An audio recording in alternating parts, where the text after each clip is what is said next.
The three networks that we want to talk about today are Facebook, Twitter, and LinkedIn. And you've probably heard of all of these.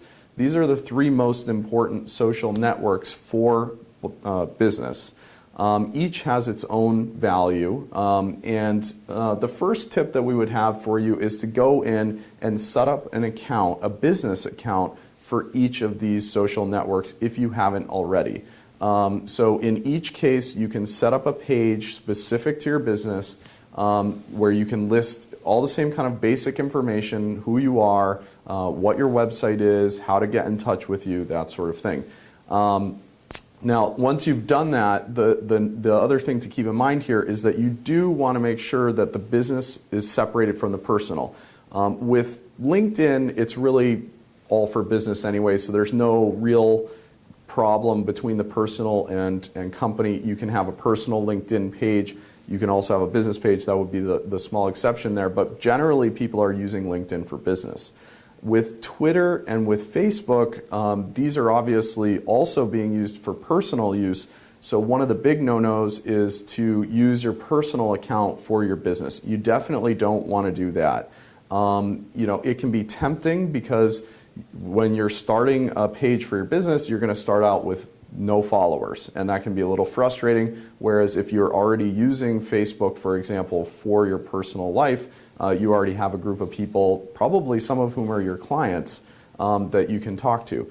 The problem there is that if you start posting photos of a vacation you went on, and that's just not stuff that most of your clients are going to want to see.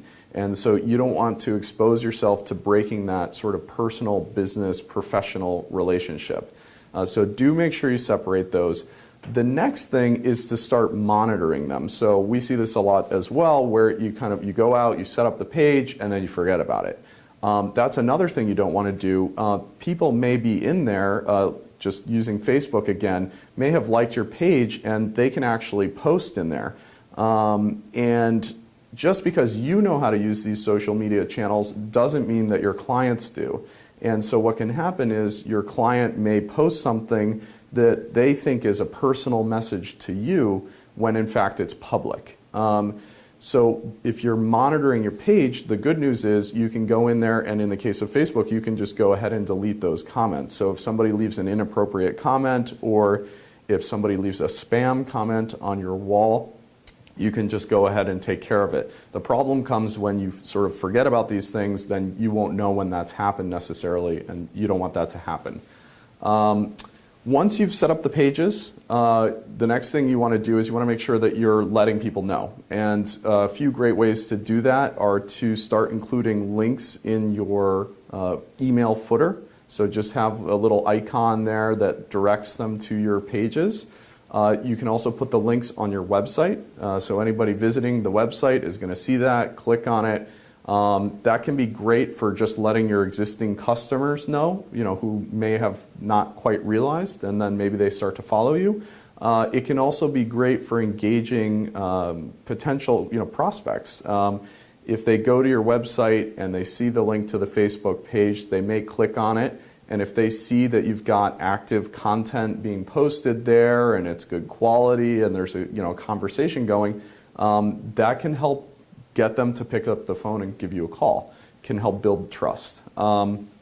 So the last tip here is once you start using these, I think the biggest thing is to make sure you're having a conversation. I would say that's probably the biggest mistake we see being made? Yeah, typically. Yeah, so it's very typical once you get into this not to be using it to converse, but instead using it to broadcast.